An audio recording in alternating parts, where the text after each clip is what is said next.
Bom dia, meus amigos. Meu nome é José Augusto, eu sou advogado especialista em direito previdenciário e venho falar com vocês em relação a algumas mentiras que estão sendo contadas em relação ao BPC-Loas, o benefício assistencial da Previdência Social, que é destinado a idosos com mais de 65 anos e a deficientes físicos em qualquer idade, pessoas que não tiveram condições de contribuir para o INSS e que precisam do amparo social do poder público.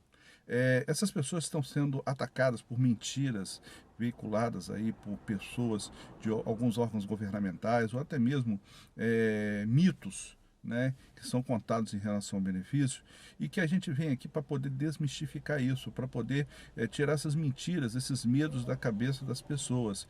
Isso tem atrapalhado muita gente, tem gente passando muita necessidade sem precisar, porque tem direito ao exercício do benefício e não exerce por conta dessas mentiras. Pois bem, vamos à primeira. Eu tenho recebido muitas perguntas em relação a isso e eu vou conversar com vocês ponto a ponto, para começo de conversa, para poder falar que é uma mentira, para poder chegar aqui esse ponto como advogado e dizer que estão sendo vinculadas mentiras e as pessoas estão acreditando em mentiras, não é um entendimento jurisprudencial ou um entendimento pessoal meu enquanto advogado. Isso está previsto na lei, tá? Para que vocês entendam isso, tá? Pega um papel, uma caneta e anota para mim, por favor, quem estiver assistindo esse vídeo, a seguinte informação, tá?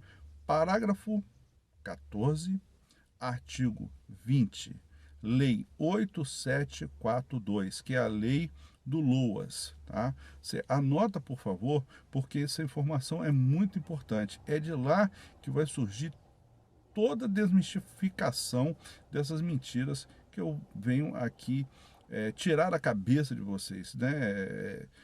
Desmistificar essa história toda, tá? Primeiro, esses dias me perguntaram, uma senhora me perguntou o seguinte: ela tem 65 anos de idade e o marido dela também tem 65, né? Ele recebe LOAS, ela é casada com ele.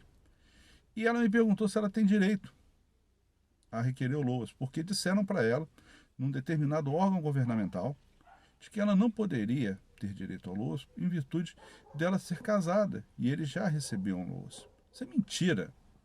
Isso é mentira. Parágrafo 14, artigo 20, Lei 8742. Olha lá. Sabe o que está escrito lá? Está escrito o seguinte, que o benefício de prestação continuada, BPC-LOAS, que é pago no valor de um salário mínimo, ou o benefício previdenciário, pensão por morte, aposentadoria, tá? Auxílio reclusão, que é pago a quem tem mais de 65 anos de idade, ou a quem tem deficiência, ele não é computado na renda familiar, ele não é computado na renda per capita. Isso quer dizer que essa senhora, ela tem direito a receber o BPC-LOAS dela, independentemente se o marido também tiver.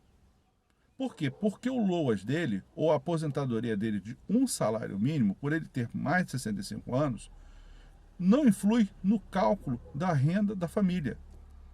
Então ela pode exercer o direito dela tranquilamente. Uma outra pergunta que me foi feita foi o seguinte: uma senhora, ela é curadora de uma filha, né? Então, para quem não sabe o que é um curador, curador é aquela pessoa que é juridicamente responsável por uma determinada pessoa que não tem condições de exprimir a própria vontade, tá? Normalmente um deficiente mental que não tem condições realmente de exercer a própria vontade. É uma pessoa que está acamada e que ela não pode sair. Então, ela é a curadora daquela pessoa. A pessoa não tem condições de expressar a vontade, certo? Muito bem. Ela recebe um salário mínimo de BPC-LOAS. Essa curatelada recebe um salário mínimo de BPC-LOAS pela deficiência. Perfeito. Essa senhora, né, que é mãe dessa menina, trabalhou, viveu a vida toda em função da filha, para cuidar da filha.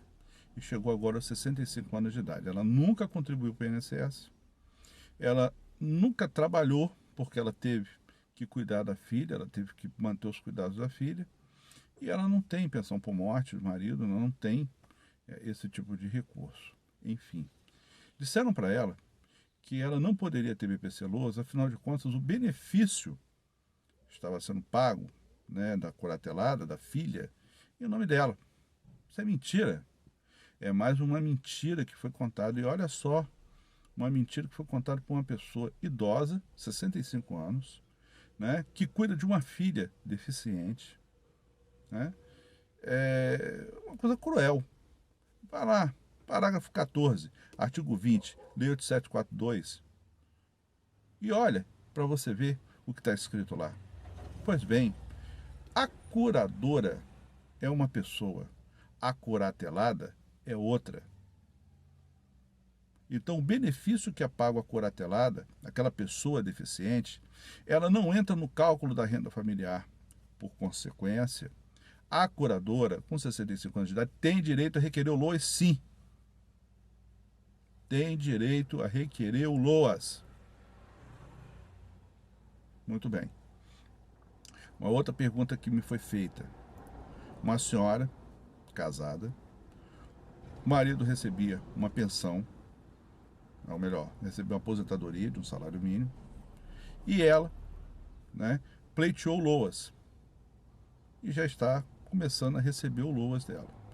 Infelizmente, o marido veio a óbito. E ela me pergunta: Dr. Augusto, meu marido faleceu, eu posso dar entrada na pensão por morte, mesmo recebendo LOAS? Sim, pode receber sim a pensão por morte. O que você não vai poder é acumular uma coisa e outra. Por quê? Né? Porque se ela recebe a pensão por morte, ela passa a ter mais de um quarto salário mínimo. Mas, doutor, você falou agora há pouco que os benefícios que são pagos por uma pessoa com mais de 65 anos não influem no benefício da outra? Exatamente. Porque será a mesma pessoa que vai receber. Então ela não pode ficar com a pensão por morte e não pode ficar com LOAS. Ela tem que optar entre uma coisa e outra. Isso é fato.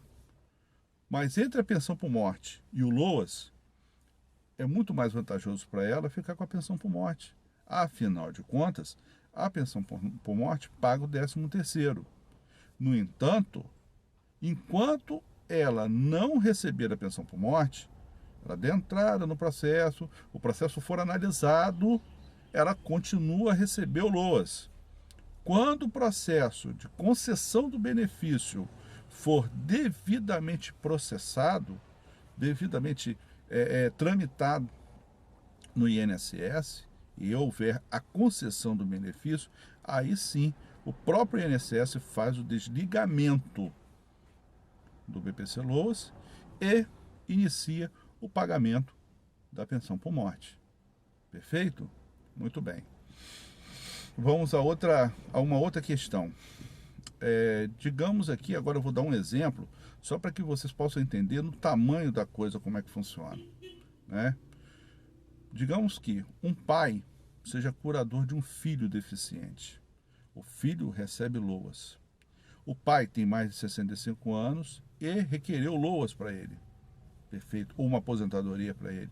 Perfeito, está tudo certo, está tudo dentro da lei, está tudo dentro do parágrafo 14, artigo 20 da Lei 8742. Pode ir lá olhar, fica à vontade. E a mãe chegou aos 65 anos. Ela tem direito a requerer o LOAS, já que o filho tem LOAS e o pai tem aposentadoria? Sim, ela tem direito sim a requerer o LOAS. Vai lá na lei, vai lá no parágrafo 14 do artigo 20 da Lei 8742 e verifica. O benefício que é pago a uma pessoa com mais de 65 anos de idade não entra na renda per capita da família. O LOAS, que é pago ao deficiente, não entra na renda per capita da família. Então ela tem o direito a receber o LOAS. Olha, né? Pai, mãe e filho. Agora, você imagine você que está me vendo, está me ouvindo, né? O pouco de tranquilidade que essa pessoa vai ter a partir do momento que ela passa a ter uma renda. Né? O pai tem uma rendinha, o filho tem outra. E nós sabemos como a coisa está difícil no país. Agora, veicular mentiras é feio. Eu acho que quando a gente for prestar esclarecimento às pessoas, a gente tem que prestar pelo menos esclarecimento com base na lei. Uma lei na lei. Vai lá na legislação, tá? E procura saber, procura se informar, né? Não é passar a informação de qualquer maneira, não, de forma desatualizada, ou até mesmo pelos achismos. Ah, eu acho que, não tem acho que, está escrito na lei. Vai lá olhar na lei.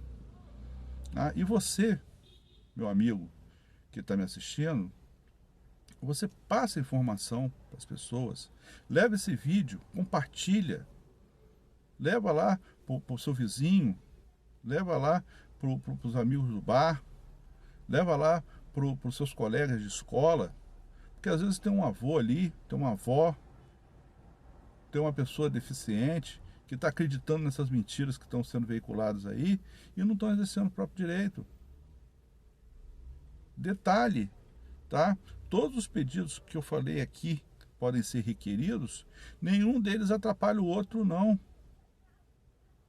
Não tem essa história de que eu vou pedir o benefício para mim e vai desligar o benefício do meu filho. Eu vou pedir o benefício para mim e vai dar problema na aposentadoria do meu marido, ou do meu filho, da minha esposa. Isso é mentira. Isso não vai acontecer. Tudo for feito dentro dos parâmetros legais, isso não vai acontecer, não. E você, que está me assistindo, tem a obrigação de passar essa informação para as pessoas. Tem a obrigação de ajudar essas pessoas com essa informação, tá? E procure um advogado especialista, não faça nada sozinho, não. Procure um advogado especializado em direito previdenciário para te ajudar, para te orientar, para juntar adequadamente a documentação, para dar entrada na documentação de forma correta, fazer um requerimento com base em lei, bem formulado, bem redigido, para acompanhar o seu processo administrativo e entregar o seu benefício. Não faça nada sozinho, não, porque em muitos lugares você vai ouvir que você não precisa de advogado para poder dar entrada no seu benefício no INSS. Mas quem é que vai acompanhar você na hora que der um problema? Quem é que vai orientar você na hora que cair em exigência um processo administrativo? Você tem capacidade técnica para poder fazer uma juntada de documentos no momento adequado ou oportuno, para classificar um documento, se esse documento serve ou se não serve. O INSS está abarrotado de processos, pouquíssimos funcionários, e nenhum deles vai parar para poder te orientar. Olha, esse documento aqui serve, o documento não serve. Você vai ter que juntar a documentação e mandar. E rezar para dar certo. Enquanto com um profissional, você vai ter o descanso, a tranquilidade de saber que aquele seu direito, tão importante para você, vai estar sendo devidamente analisado, preparado, elaborado, acompanhado por um profissional gabaritado e responsável, porque nós temos responsabilidade sobre o nosso trabalho. Então não deixe de procurar um profissional, não deixe de procurar um especialista da área. Qualquer dúvida, nós estamos à disposição, né? Na minha página aqui você pode mandar um direct, você pode também acessar os meus contatos, tanto por e-mail quanto por WhatsApp, e na medida do possível a gente vai respondendo as questões, as dúvidas, e nos colocamos à disposição para ajudar. E você, meu amigo, que está aí, né, recebendo esse vídeo, mesmo que não seja para você diretamente, compartilhe a informação, leve essa informação para as pessoas, porque tem muita gente sofrendo aí e sem necessidade alguma. A todos um bom dia.